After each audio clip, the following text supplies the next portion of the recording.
Over a roughly 100-day period, the world witnessed one of the darkest events in human history, as between 800,000 and 1 million Tutsis and moderate Hutus were massacred across Rwanda. Keep watching to find out how such a devastating genocide was allowed to occur. For context, Rwanda is a small landlocked country in Central Africa with rich cultural heritage and a complex history. For centuries, Rwanda was ruled by a Tutsi monarchy, but in the early 20th century, the country was colonised by Belgium, who introduced a policy of ethnic division between the Tutsis and Hutus. The Belgian colonial power privileged Tutsis over Hutus, which strengthened ethnic tensions and created a climate of violence and instability. The Hutus massively outnumbered the Tutsi, making up roughly 85% of Rwanda's population. Notably, the Tutsis and Hutus were almost genetically and culturally identical, having the same language and religion.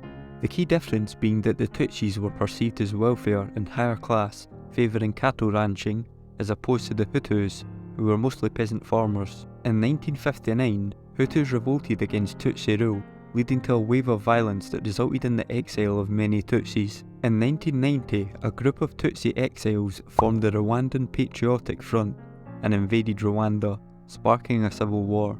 The Arusha Accords were signed in 1993 as a peace agreement, however they were unsuccessful, with the tension between the RPF and Rwanda's armed forces remaining high. Widely regarded as the catalyst of the genocide, on the 6th of April 1994, the plane-carrying Rwandan President Juvenal Habyarimana, a Hutu, was shot down.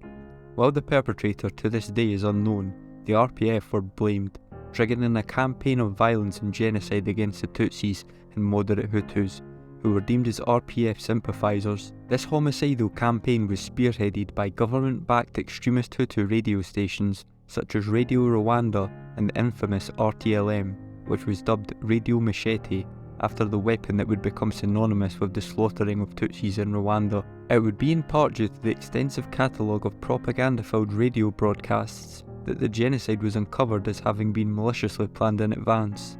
The other key piece of evidence was the distribution of weapons to militias prior to the onset of the massacres. The genocide was characterised by mass killings, sexual violence and torture enacted by the Rwandan government's allied organised militias, death squads and radicalised civilians. Shockingly, more than 6 men, women and children were murdered every minute, as those who previously lived as neighbours slaughtered their Tutsi counterparts. In this period, it wasn't uncommon for men to kill their Tutsi wives out of fear of being branded a traitor, and vice versa for those with Tutsi husbands. Furthermore, rape squads consisting of men infected with HIV were being used as a weapon, with between 250,000 and 500,000 women being sexually assaulted during the genocide, with 70% of the women who took HIV/AIDS tests after the genocide testing positive. The international community was slow to respond to the genocide, which caused widespread criticism and calls for action. For instance, the United States was hesitant to intervene after a failed intervention in Somalia just a year prior, resulting in the deaths of 18 US soldiers. Likewise, the UN had troops on the ground in Rwanda, but there was no mandate given to intervene to save the Tutsis. However, non-governmental organisations like Doctors Without Borders and the International Red Cross played a crucial role in aiding and assisting survivors. On July 18, 1994, the RPF announced that the war was over, with a ceasefire being declared, and that Pastor Bizimungu would take the role of president of the country. Midway through, and after the genocide, more than 2 million Hutus fled to Zaire, now the Democratic Republic of the Congo, fearing a revenge attack. Many more fled to Tanzania or Burundi. In the aftermath of the genocide, the International Criminal Tribunal for Rwanda was founded, concluding in 2005, indicting just 93 people for their involvement in the genocide and sentencing only 61 of them, at an estimated cost of $2 billion. However, 12,000 local community-based courts tried over 1 million individual Hutus in nearly 2 million cases of genocide. Of those, approximately 840,000 Hutus were convicted.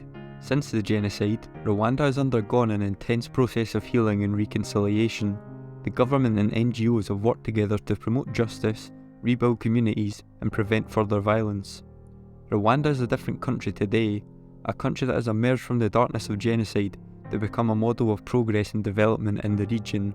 However, the country still faces many challenges, including issues relating to human rights, freedom of speech, and political freedom. Thank you for watching. Please share your thoughts and comments below. See you in the next video.